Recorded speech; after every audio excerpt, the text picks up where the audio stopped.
Hey, how's it going guys? Phil here, and this is a review of the Vankyo Go200 Smart Mini Projector.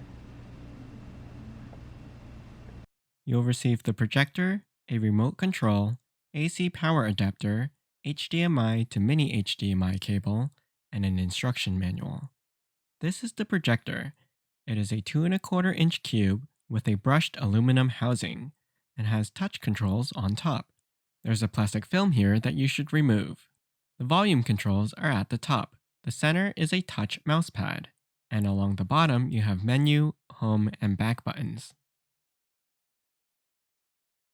On the back of the projector, there's the IR receiver for the remote, a headphone jack, USB port, and power input port.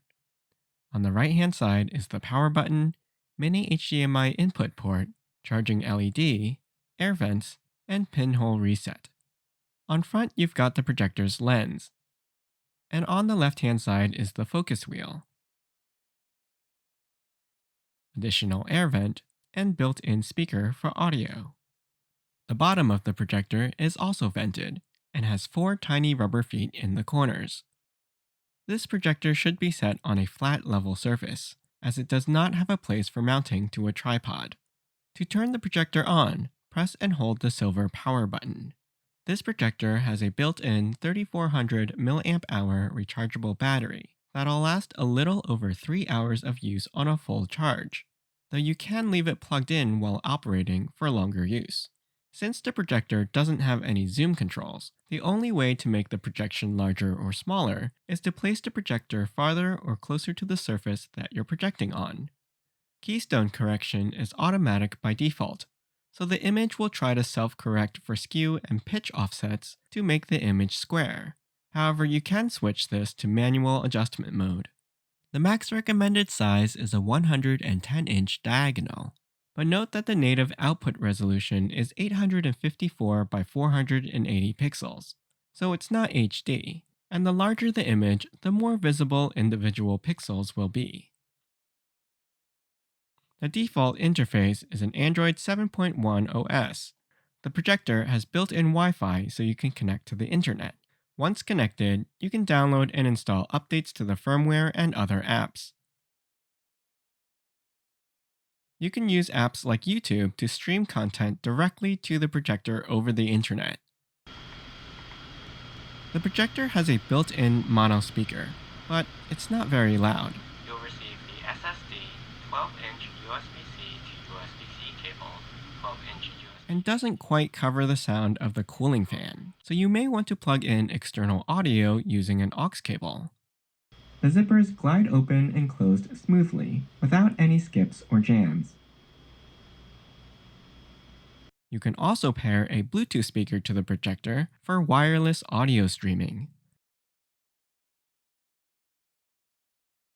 When watching videos with Bluetooth audio, the video and audio line up perfectly, and there's little to no lag between them. And collapse all 4 circles together. Then secure with the elastic band. The projector comes preloaded with a few other streaming apps too, like Netflix.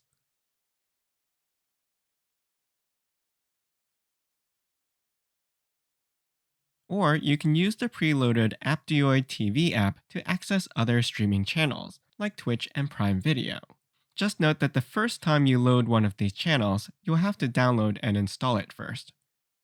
You can navigate the interface by using the touch controls and trackpad on top of the projector. Swiping on the touchpad in the middle moves the cursor on the screen. Tapping will click or select menu options, and using 2 fingers to swipe on the pad will scroll up or down on the screen. Just note that there's no gesture to scroll left or right. You can also use the remote control to navigate with the directional arrows. If you press the mouse key, this will switch to cursor mode, and you can navigate the screen this way to click on different menu items. If you don't want to use the remote control or trackpad to navigate or type, you can use a USB, wired, or wireless mouse and keyboard. Just plug the input device into the USB port on the back of the projector. This makes it so much easier to type, and I can use the trackpad built into this keyboard for mouse input. The USB port can also be used to power or charge a device as a power bank, though it's recommended to leave the projector plugged in if you do wish to do this. There's also a screen mirroring mode that lets you mirror a mobile device's screen to the projector wirelessly. So, for example, if I open the eShare app on my phone, I can watch videos that I have on my phone on the projector.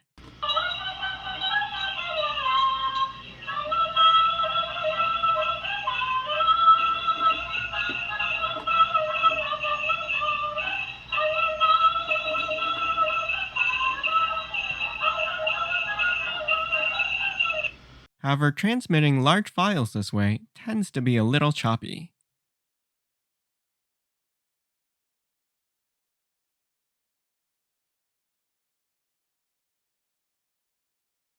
The projector also accepts HDMI input via its mini-HDMI port, for example, from a computer or laptop.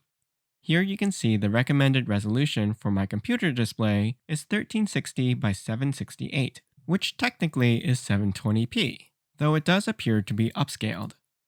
Overall, this tiny projector is bright, easy to use, and great for streaming video. It's compatible with a wide range of devices thanks to the mini HDMI input. For me, I found the best image quality when projecting at about a 50-inch diagonal. Bluetooth audio works great, and I do recommend using it to drown out the fan noise. The projector is lightweight and has decent battery life, even with Wi-Fi and Bluetooth turned on. The only thing missing for me is a 1/4-inch 20-threaded screw hole for tripod mounting. I hope you enjoyed this review. You can ask me any questions in the comments. I'll put a link to the product in the description below. Don't forget to subscribe to my channel, and join me next time.